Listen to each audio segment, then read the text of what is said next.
Hvala lepa in lep pozdrav. Ja, zagotovo bo res večletni finančni proračun ena izmed najpomembnejših tem naslednjega tedna in resolucija, ki jo bomo obravnavali, ne bo pomenila, tako kot je že moja kolegica dejala, odločitve za ali proti temu, kar je svet pripravil, ampak gre za to, da povemo, da opozorimo na to, da je vloga Evropskega parlamenta zdaj močnejša, kot je bila kadarkoli doslej, kajti po Lizbonski pogodbi ima Evropski parlament več pristojnosti. Gre za to, da povemo, da si želimo proračun, ki nam bo omogočal, da bomo izpeljali vse politike, ki smo jih obljubili. Gre za to, da mora biti proračun bolj fleksibilen, za večjo prehodnost med postavkami v primeru, da določeni programi niso izvedeni, in gre tudi za to, da bi proračun imel več lastnih virov, kajti da bi imel pač nek močen lastni vir, kajti sedaj pač gre večina denarja iz državnih proračunov glede na bruto domači dohodek in pa nekaj od davka na dodano vrednost. Druga pomembna zakonodaja, ki se je pripravljala zelo dolgo, je tako imenovani dvojček. Morda se boste še spomnili, da je Evropski parlament sprejemal šestorček, pri katerem je šlo za tesnejše sodelovanje med državami članicami na gospodarskem in finančnem področju. No, zdaj pri tem dvojčku gre pa za tesnejše sodelovanje med državami, ki imajo evro, torej članicami evroobmočja, gre za večjo izmenjavo informacij in tudi za tesnejše sodelovanje, tako imenovano proračunsko sodelovanje. Glede skupne kmetijske politike bi tudi jaz rada povedala, da sem proti temu, da se proti kvotam za sladkor in da sem tudi sama sopodpisnica amandmaja in da mislim, da je prav, da nehamo ščititi v Evropi ta sektor, ker to ne gre samo za eno kmetijsko panogo, ampak tudi druge predelovalne industrije, ki so odvisne od tega in zaradi tega slabše konkurenčne. Potem je pa kar nekaj mojih tem, kjer sem bila ali poročevalka v senci za mnenja. Od teh se mi zdi pa zelo pomembno poročilo Energetski načrt do leta 2050. O njem bomo debatirali v ponedeljek. Zakaj je nastalo to poročilo? Zaradi tega, ker smo tako v svetu kot tudi v Evropskem parlamentu sprejeli zavezo, da bomo svoje emisije do leta 2050 zmanjšali nekje med 80 in 95%. To lahko storimo le z naložbami, ki so dolgoročne, naložbami v industrijo, energetiko, promet, in zaradi tega moramo že zdaj postaviti smernice, ki bodo segale daleč preko leta 2020. Gre pa za to, da je tu v tem poročilu nekaj ključnih besed, kje vidimo razvoj po letu 2020 in lahko rečem, da je zagotovo na prvem mestu podpora učinkoviti rabi energije, potem razvoju obnovljivih virov energije, vendar se pa tu seveda stvar ne ustavi, kajti bistveno večji delež obnovljivih virov energije spremeni karakteristike električnega sistema. Sistem mora biti mnogo bolj fleksibilen, zahteva mnogo večjo regulacijo, kajti obnovljivi viri energije so manj zanesljivi kot sedanji klasični.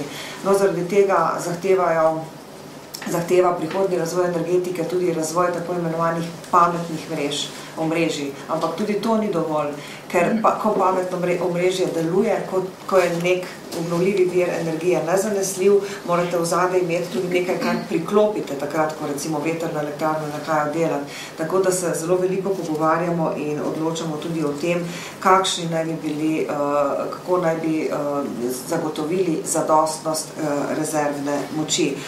Se pa sicer vidi, da je Evropski parlament odprt do vseh virov energije. Vemo, da moramo pač, čeprav govorimo o dekarbonizaciji, smo odprti predvsem zelo do plina, ki ne bi predstavljal tisto rezervno moč. Zdaj, izzivi, ki so v prihodnosti na tem področju so, kot sem že omenila, decentralizacija sistema in s tem povezana stabilnost, potem tudi oblikovati dovolj stabilno področje ali okolje, ki bo privabilo investitorje. Potem je naslednji izziv na tem področju prereguliranost, ki jo imamo zdaj. Zdaj imamo namreč do leta 2020 postavljen cilj za zmanjšanje emisij ogljikovega dioksida, cilj za energetsko učinkovitost, cilj za obnovljive vire energije.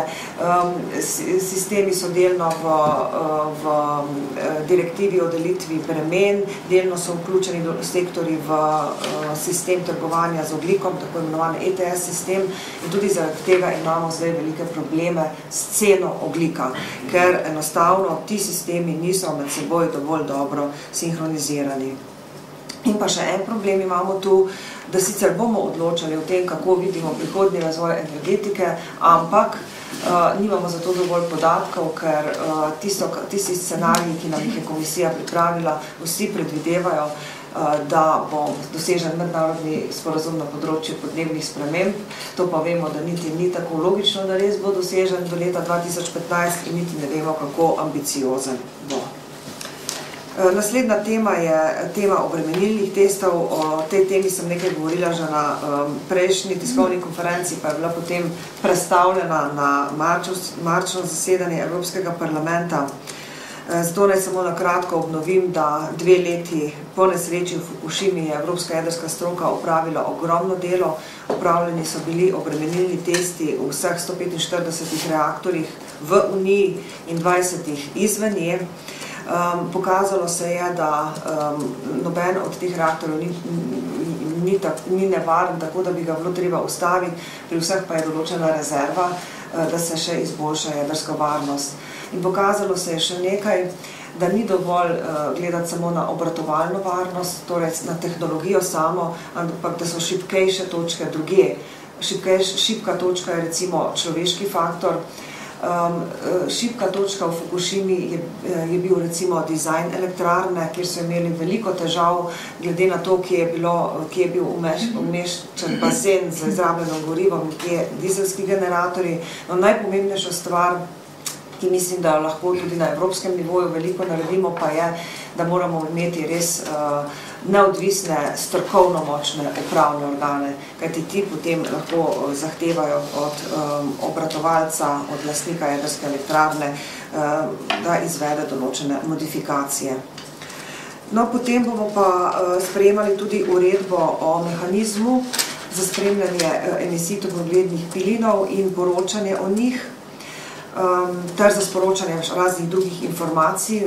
To je uredba, ki na enem mestu združuje, katere informacije vse morajo države članice zbirati in poročati Evropski komisiji glede na uresničevanje energetsko-okoljskega paketa in pa glede na obljube, ki smo jih dali Združenim narodom. Gre torej za to, da je to na enem mestu zbrano, da je sistem enostavnejši. Zelo pa smo pazili tudi na to, da je manj administrativnih bremen, tako da recimo dejansko podjetja morajo poročati le enkrat o parametrih, v katerih so dolžna poročati. Seveda je tu treba gledati na to, da je razbremenjen administrativnih bremen tudi javni sektor.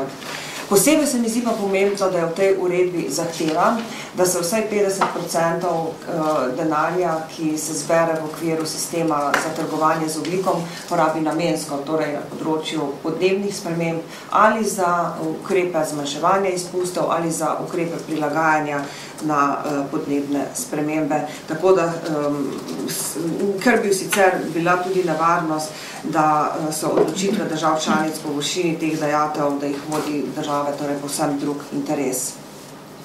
Na koncu bi samo še dejala, da res je, danes je 8. marec, naslednji teden bomo v parlamentu razpravljali o vplivih krize na ženske. Tu je bila opravljena študija, ki kaže, da je treba biti pozoren na to, da je nevarnost, zlasti v tem trenutku, da bi se tveganje za revščino pri ženskah bolj povečalo. Zato sem tudi sama poslala službi vlade za enake možnosti in evropsko koordinacijo pismo in poziv, s katerim jih pozivam, da naj pripravijo podobno študijo tudi za slovenske razmere, kajti treba je poznati, kje so tveganja, da se lahko potem tudi primerno ukrepa. Jaz moram reči, da sem osebno zelo vesela, da je do tega dogovora prišlo. in da je proces odpiranja Evropske unije mehanizem, ki pomaga reševati probleme, ne pa nek mehanizem, ki bi odpiral stare rane. In to, kar je rekla gospa Zofija Mazej-Kukovič, je zagotovo res v naši politični skupini poslanci, kolegi ta dogovor pozdravljajo in mislim tudi, da je za Slovenijo dobro, da Hrvaška postane članica Evropske unije čimprej, da igra po enakih pravilih igre kot Slovenija. To je za nas pomembno, ne samo za ljudi kot posameznike, ampak posebej tudi za gospodarstvo in za to, kako naša družba deluje. Gre za razpravo za to, da se najde mehanizem, ki bo avtomatski za evropski proračun. Ker zdaj je vedno, ko se sprejema večletna finančna perspektiva, je vedno so huda in težka pogajanja, koliko bodo posamezne države članice dale tja. Da se pač to razpravo prekine, ampak da je to nek avtomatiziran mehanizem, kjer ne prihaja več do teh pogajanj in kjer določene države mislijo, da dajo veliko več in so v nekem smislu žrtve ali druge pridobijo. Skratka, da se ta razprava spremeni. Pa še nekaj bi dodala pri tem finančnem proračunu. Ni zdaj ene številke.